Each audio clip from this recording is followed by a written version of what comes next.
एकता का बल। एक समय की बात है कि कबूतरों का एक दल आसमान में भोजन की तलाश में उड़ता हुआ जा रहा था।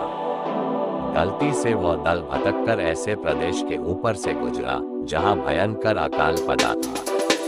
कबूतरों का सरदार चिंतित था। कबूतरों के शरीर की शक्ति समाप्त होती जा रही थी। शीघ्र ही कुछ दाना मिलना जरूरी था।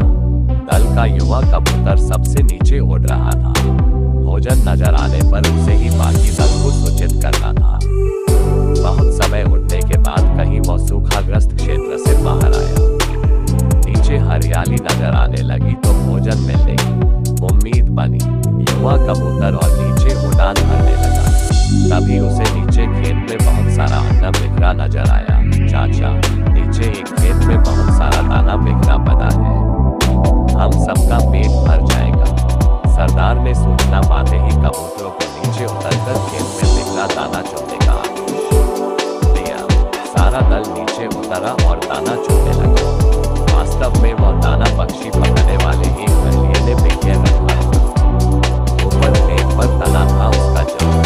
जैसे ही कबूतर दल दाना चुनने लगा, जाल उन पर आ गिरा। सारे कबूतर फंस गए। कबूतरों के सरदार ने माथा पीटा। ये तो हमें फंसाने के लिए फैलाया गया जाल था। धूप ने मेरी आंखों पर पर्दा डाल दिया था। मुझे सोचना चाहिए था कि इतना अन्न बिखरा होने का कोई मतलब नहीं। अब पछताए होत क्या जब चिड़िया चुग गई थी।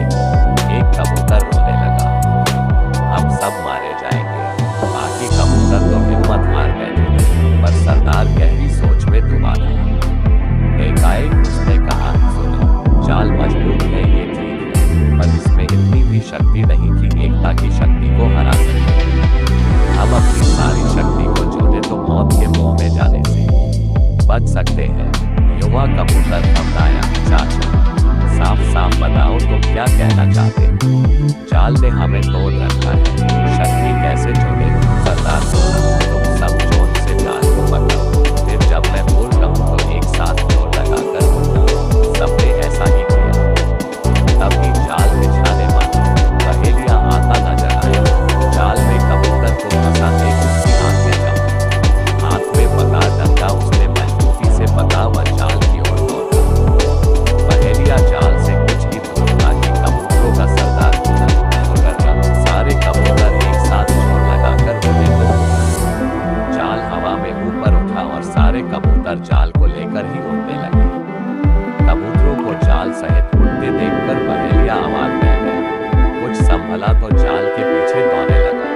कबूतर सरदार ने पहेलिये को नीचे जाल के पीछे दौड़ते पाया तो उसका इरादा सब दल के लिए जाल सहित उड़ते रहना संभव न होगा।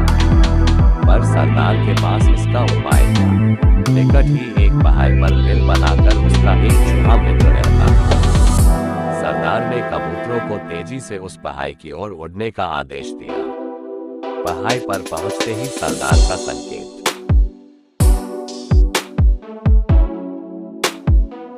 पाकर जाल समेत कबूतर चूहे के बिल के निकट उतरे। सरदार ने मित्र चूहे को आवाज दी। सरदार ने संक्षेप में चूहे को सारी घटना बताई और जाल काटकर उन्हें आजाद करने के लिए कहा। कुछ ही देर में चूहे ने वो जाल काट दिया। सरदार ने अपने मित्र चूहे को धन्यवाद दिया और सारा कबूतर दल आकाश की ओर आजादी की उड़ान भरने लगा। कहानी से एकजुट होकर बड़ी से बड़ी विपत्ति का सामना किया जा सकता है।